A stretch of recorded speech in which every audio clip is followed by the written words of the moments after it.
Assalamualaikum warahmatullahi wabarakatuh. Ketemu lagi dengan saya Abdillah, masih di Sapik Room.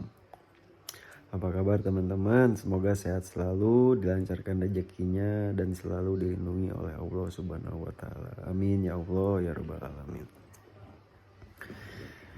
Mohon maaf saya jarang upload ya. Malah saya gak pernah upload sama sekali teman-teman sekarang tuh. Makanya saya bikin video ini. Alasan saya karena ada yang komen di salah satu video YouTube saya itu sampai mengena ke hati lah. Bukan maksud saya ngena ke hati, bukan maksudnya sakit hati, bukan. Tapi lebih ke merasa bersalah lah. Soalnya dia komennya seperti ini. Bang, saya ikutin abang dari abang susah, dari subscriber abang puluhan sampai sekarang katanya. Saya ngikutin abang, saya komen setiap video abang, tapi abang gak pernah respon katanya gitu. Nah di situ aduh kata saya teh, sampai ada yang segitunya gitu ya. Ya makanya di sini saya bikin video juga untuk klarifikasi lah, untuk menjelaskan. Sekalian saya minta maaf lah dengan sebesar-besarnya kepada kalian kalau misalnya saya kurang respon gitu, sampai nggak respon lah intinya. Itu karena saya lagi sedang sibuk sendiri sih teman-teman, lagi pusing sendiri. Padahal saya itu sekarang punya pekerja itu ya alhamdulillah 8 orang lah ya punya pekerja itu. Tapi memang saya ngambil pekerjanya memang orang-orang yang dari nol gitu. Orang-orang yang bekerja sambil belajar gitu saya ngambilnya. Saya gak ngambil orang yang udah pinter lah, udah kapok lah. Kadang-kadang orang yang, ini menurut saya ya, mohon maaf. Kadang-kadang orang yang udah pinter itu kadang-kadang jadinya jadi minterin kita gitu. Jadi ngakalin ke kitanya. Udah mas saya istilahnya kan asalnya saya di bidang spare part motor lah ya. Saya kan ngakrum spare part motor dulu. Nah vakum setelah covid saya bikin video YouTube, kenal sama tukang atribut yang bikin cairan di saya. Kebetulan pertama itu tukang atribut kayak Satpam, TNI, Polri gitu ya, semuanya lah. Kenal sama beliau, terus saya ngikutin jejaknya istilahnya. Saya pikir oh enak ya kerjanya, tinggal gini-gini, beda sama spare part motor gitu ya. Harus tahap poles lah segala macam, harus bener semua baru hasilnya bisa bagus. Sedangkan ini pimpinan kok simple banget gitu ya. Istilahnya tinggal kita cuci, sikat-sikat, poles sedikit bila perlu gitu ya, dipoles. Bahkan ada yang nggak dipoles, tinggal celup gitu teman-teman. Terus kasih pewarnaan, paling finishing aja yang agak rumit. Paling kita harus bisa ngecat sama masang akrilik, harus rapih gitu aja sih di finishingnya. Emang harganya juga jasa krum pimpinan juga murah, cuman 1.000, cuman 2.000 gitu ya. Tapi kan kuantitinya dia banyak, makanya enak sih jalan pimpinan. Lagian di Bandung itu sekarang jasa krum celup spare part motor itu memang udah hancur-hancuran lah. Udah kayak harga poles krum. Krum celup itu udah harga poles krum lah. Soalnya udah banyak kompetitor lah. Kalau kata Sundanya mah udah gak ke harti. Makanya saya beralih profesi jadi tukang produksi ini pimpinan lah. Saya condongnya ke persatpaman ya. Kayak kewenangan satpam sama gada kayak gitulah. Alhamdulillah segitu juga. Saya kewalahan segitu juga. Alhamdulillah permintaan dari konsumen itu alhamdulillah lah. Yang mau yang ngakrum atau yang saya barang produksi sendiri, pesanan dari toko alhamdulillah banyak. Makanya di situ saya ini tuh sedang apa ya, pusing sendiri lah. Saya sedang, karena saya ngambil pekerjanya dari nol, dia sambil belajar gitu ya, otomatis saya ngajarin dari proses awal sampai finishing itu semua yang ngajarin, saya yang ngajarin. Makanya saya belum bisa ngelepas gitu, makanya saya belum bisa santai gitu teman-teman. Tapi saya yakin kalau misalnya teman-teman yang bantuin kerja saya gitu ya udah pada bisa semua di divisinya masing-masing, udah pada ahli lah, udah pada lihai, pasti saya kedepannya bisa santai kok.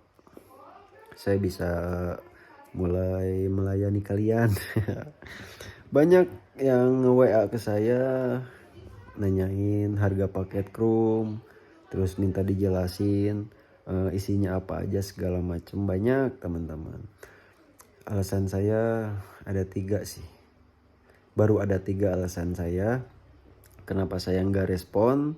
Padahal itu untung ya, kan hukum ekonomi berjualan itu pasti kita mendapatkan untung atau ada untungnya gitu ya, udah hukum ekonominya seperti itu. Gak mungkin kan kita jualan kita gak dapat untung, atau kita jual modal atau kita jual rugi, itu gak ada di hukum ekonomi teman-teman ya.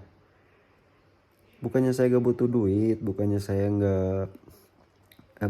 nolak rezeki lah, tapi saya mikirin panjang teman-teman. Jadi saya mikirin tanggung jawab saya ke depannya. Saya nggak sembarangan jual gitu. Kalau misalnya saya melayani teman-teman pembelian paket, saya layani terus istilahnya sampai barang, terus kan saya di situ punya tanggung jawab tuh untuk mengarahkan beliau yang beli paket sampai bisa jalan gitu kan. Itu kan tanggung jawab saya.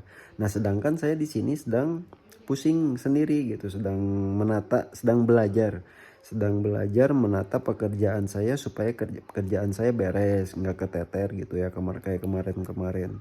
Makanya ini saya menekanin sama yang kerja itu harus teliti, harus benar-benar kerjanya, jangan asal-asalan gitu ya. Sampai baru saya bisa santai lah, saya punya waktu luang untuk saya melayani, biar saya bisa berjualan lagi gitu ya. Pengen saya berjualan teman-teman, gak munafik lah, untung lah berjualan itu, saya untung lah. Selain di jasa kan saya nanti bisa berjualan lagi gitu, kayak paket krum kan untungnya lumayan alhamdulillah ya, nggak besar nggak kecil tapi alhamdulillah cukup lah untungnya gitu, sepadan lah. Saya gak munafik, saya butuh duit, saya butuh uang maksudnya. Tapi ya saya juga mikirin kapasitas saya gitu. Belum sampai nanti ke tanggung jawab sayanya ke depannya gitu. Takutnya nanti teman-teman yang beli paket di saya takutnya kecewa, takutnya ya dibilangnya saya nggak amanah gimana gitu ya. Nah itu sih yang saya takutin. Tapi alhamdulillah kalau misalnya yang udah beli paket di saya sempetin. Pasti saya sempetin balas chat, saya sempetin istilahnya melayani lah gitu. Tapi kalau buat sekarang pemilihan paket baru saya tahan dulu lah. Ya mungkin kalau misalnya ada yang serius tiap bulan satu aja lah paling saya bisanya gitu, tiap bulan 1 orang pemilihan paket.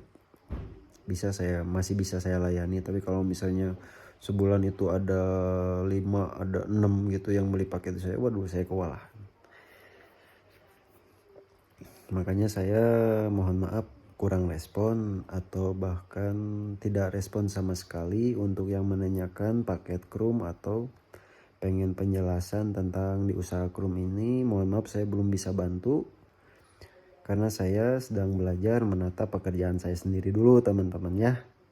Nah, saya di sini menjelaskan seperti itu supaya teman-teman, harapan saya teman-teman dapat mengerti, memahami dan memaklumi gitu teman-teman ya. Soalnya ada chat sampai mengena ke hati sih teman-teman. Ada chat gini, tadinya nggak kepikiran saya bikin video, cuman ada chat sampai mengena ke hati. Tapi maaf, bukan sakit hati, saya bukan sakit hati, tapi lebih ke merasa bersalah. Dia bilang seperti ini, bang saya mengikuti abang itu, subscriber abang itu mulai dari 0 katanya. Dari abang masih puluhan lah katanya, lagi subscribernya masih puluhan, sampai sekarang saya ngikuti setiap video abang, saya komen tapi abang gak respon sama saya gitu ya. Tapi saya jadi mikirnya, aduh pikiran dia mungkin kayak gini, aduh saya orangnya kayak yang welcome, kayak yang baik, kayak yang ramah, tapi kok di komen atau di chat kok saya nggak respon gitu. Makanya saya merasa bersalah. Nah di sini makanya saya nyempetin buat bikin video lah teman-teman. Sebenarnya saya ini capek, pengen segera tidur gitu tadinya ya, biar besok bisa beraktivitas lagi, biar segar lagi lah. Cuman ini saya setelah lihat chat itu saya langsung bikin klarifikasi atau penjelasan supaya teman-teman mengerti. Harapan saya teman-teman mengerti gitu. Insya Allah kedepannya kalau misalnya saya udah bisa menata pekerjaan saya dengan baik gitu ya, dengan benar, saya punya waktu luang, insya Allah saya bisa melayani kalian lagi. Ada yang mau buka usaha krum atau apa, saya bisa bantu gitu. Tapi kalau untuk sekarang mohon maaf saya belum bisa, karena itu tadi saya udah jelaskan ya. Mungkin itu dulu teman-teman ya. Saya sekali lagi mohon maaf sebesar-besarnya. Saya kurang respon sama kalian, gak respon gitulah. Karena ya itulah, saya lagi pusing sendiri, lagi menata kerjaan saya sendiri. Pokoknya nanti ada waktunya lah, nanti saya upload YouTube segala macem. Pokoknya kalau misalnya saya udah ready. Makanya sekarang saya nggak upload YouTube kan, padahal lumayan tuh tiap 2 bulan sekali. Meskipun saya nggak upload, saya dapat penghasilan teman-teman, saya dapat gaji lah istilahnya dari YouTube. Meskipun gaji minimal 2 bulan sekali itu 1.300.000 kan gaji minimalnya, itu saya dapat teman-teman. Kadang 1.300.000, 1.400.000, 1.500.000. Tapi saya nggak pernah upload, tapi alhamdulillah masih ada yang nonton gitu. Makanya di situ saya aduh, kata saya teh gimana ya. Makanya saya bikin video klarifikasi seperti ini. Padahal saya kalau misalnya upload tiap minggu konsisten aja, saya fokus di YouTube tiap minggu, bahkan nggak 2 bulan sekali, bahkan 1 bulan sekali juga itu bisa lebih dari gaji minimal gitu ya. Soalnya udah kebukti lah sama YouTuber lain gitu ya, dia penghasilan cuma dari YouTube gitu ya. Kalau saya kan ada usahanya, jadi saya nggak terlalu fokus di YouTube sih. Ya mungkin itu aja teman-teman ya yang saya jelasin, nggak bisa panjang lebar. Pokoknya saya harap kalian memahami, memaklumi ya. Mohon maaf, mungkin itu dulu. Assalamualaikum warahmatullahi wabarakatuh.